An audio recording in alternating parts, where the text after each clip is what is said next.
കാര്യത്തിൽ കുറെ കൂടെ കൃത്യമായൊരു മറുപടി ഗിരിദാസ് സാറിൻ്റെ ഡോക്ടർ ഗിരിദാസിൻ്റെ ഭാഗത്തു നിന്നും അതുപോലെ തന്നെ മറ്റു പരിസ്ഥിതി പ്രവർത്തകരുടെ ഭാഗത്തു നിന്നും ഉണ്ടാകുന്നതാണ് പ്രതീക്ഷിക്കേണ്ടത്. കാരണം ഈ പഠനങ്ങളുടെ ഭാഗം എന്ന് പറയുമ്പോൾ തന്നെ ഈ പഠനങ്ങൾ നടക്കുന്നതിൽ വിശ്വാസ്യതയാണ് ചോദ്യം ചെയ്യപ്പെടുന്നത്. ഒരു പക്ഷേ പി കെ ഗിരിദാസിനൊക്കെ ഡോക്ടർ ഗിരിദാസിനൊക്കെ വളരെ കൃത്യമായത് പറയാൻ സാധിക്കുമെന്ന് എനിക്ക് തോന്നുന്നുണ്ട്.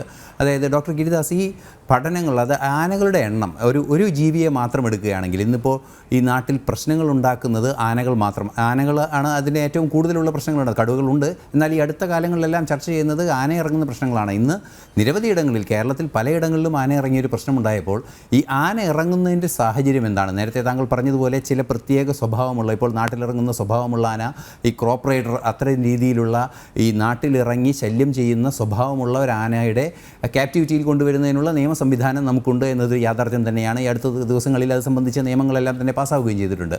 പക്ഷേ പഠനങ്ങളുടെ റിപ്പോർട്ടുകൾ ചില മിസ്കോറിലേഷൻസ് ഉണ്ടാകുന്നതായി കാണാൻ സാധിക്കുന്നുണ്ട്. ആനകളുടെ സർവേ എണ്ണം എടുക്കുന്നതിൽ ഒരു കൃത്യത നമുക്കുണ്ടോ? കേരളത്തിൽ എത്ര ആനകളുണ്ട്, അല്ലെങ്കിൽ ഇത്തരത്തിൽ പ്രശ്നങ്ങളുണ്ടാകുന്ന മേഖലകളിൽ ആനകളുടെ സാന്നിധ്യം എത്ര കണ്ടുണ്ട്? ഇതിലൊക്കെ കുറേ കൂടെ കൃത്യത വരണമെന്ന് തോന്നുന്നില്ലേ? കാരണം എലഫൻറ്റ് സെൻസസിലെ ഡാറ്റകൾ തന്നെ പലപ്പോഴും വൈരുദ്ധ്യാത്മകമായി മാറാറില്ലേ? അത് എന്തുകൊണ്ടാണ് അത്തരത്തിൽ എലഫൻറ്റ് സെൻസസിലെ ഡാറ്റകളെല്ലാം തന്നെ ഇത്തരത്തിലൊരു കോൺട്രഡിക്ടറി ആവുന്നത്? ഡോക്ടർ പി കെ ഗിരിദാസിനോടാണ്. എന്നോടാണോ? ഓക്കെ. നമുക്കറിയാം, നമ്മള് വളരെ ഫോറസ്റ്റ് ഡിപ്പാർട്ട്മെന്റ് വളരെ കൃത്യമായിട്ടുള്ള കണക്കുകളാണ് അവർ അവതരിപ്പിക്കാറ്. എല്ലാ വർഷം ആവശ്യത്തിന് സെൻസസ് എടുക്കും. ഓരോ അനിമൽസിനെ കുറിച്ച് സെൻസസ് എടുക്കും. ഇപ്പൊ വരയാടിനെ കുറിച്ച് സെൻസസ് എടുക്കും, ആനകളെ കുറിച്ച് സെൻസസ് എടുക്കും. ഇതൊക്കെ ഒരു സാഹചര്യത്തില് അവരെടുക്കുന്ന സെൻസസ് നമുക്ക് കൃത്യമായിട്ട് തരേണ്ടത്. അവിടെ വന്നിട്ടുള്ള കുറവുകളുണ്ടോ എന്ന് നമുക്ക് പരിശോധിക്കേണ്ട. പക്ഷെ ആനകളുടെ എണ്ണം എണ്ണം കൂടിയിരിക്കുകയാണെന്ന് അത് പക്ഷെ ഇതിന്റെ എന്താ വെച്ച് കഴിഞ്ഞാൽ തമിഴ്നാട്ടിലേക്കോ അല്ലെങ്കിൽ കർണാടകയിലേക്കോ പോകുന്നത് കാരണം കൊണ്ട് പോപ്പുലേഷനിൽ ഒരു വേരിയേഷൻ എപ്പോഴും പറയും. ഇപ്പൊ വയനാട്ടിലുള്ള ആനകൾ ഒരാഴ്ച കഴിഞ്ഞാൽ അത് ബന്ദിപ്പൂരിലേക്ക് പോകും, അവിടെ നിന്ന് തന്നെ കർണാടക വനത്തിലേക്ക് പോകും. അങ്ങനെ റൊട്ടേഷൻ നിൽക്കാൻ കേരള ഫോറസ്റ്റിന് ഒരു കൃത്യമായ ഒരു കണക്ക് ഇതുവരെ അവർ അവതരിപ്പിച്ചിട്ടില്ല. ഒരു സാഹചര്യ ഇത് വെച്ചിട്ടുള്ള ഒരു കണക്ക് മാത്രമേ പറയുന്നുള്ളൂ. പക്ഷെ കാലങ്ങളായിട്ട് ഒരു 10 വർഷം 20 വർഷം മുന്നേയുള്ള പോപ്പുലേഷൻ അല്ല ഇപ്പോഴുള്ളത്. ഇപ്പൊ വളരെയധികം പോപ്പുലേഷൻ കൂടി. കാരണം പണ്ടൊക്കെ നമുക്കറിയാം കാട്ടില് ഒരുപാട് ആനകളെ വേട്ടയാടിയിട്ടും പല രീതിയിലും ഇപ്പൊ അതൊക്കെ നന്നായി കുറഞ്ഞിരിക്കുന്ന ഒരു സമയത്ത് അതിനനുസരിച്ച് പോപ്പുലേഷൻ കൂടുന്നുണ്ട്.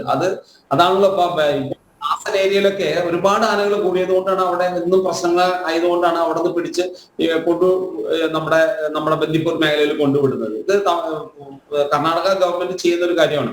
അതുപോലെ തന്നെ കേരള ഗവൺമെന്റ് നമ്മളിപ്പോ ആനയെ പിടിച്ച് നേരെ കൊണ്ട് നമ്മൾ തേക്കടി വനമേഖലയിൽ വിട്ട് അത് പിന്നെ അതൊന്ന് പോയി.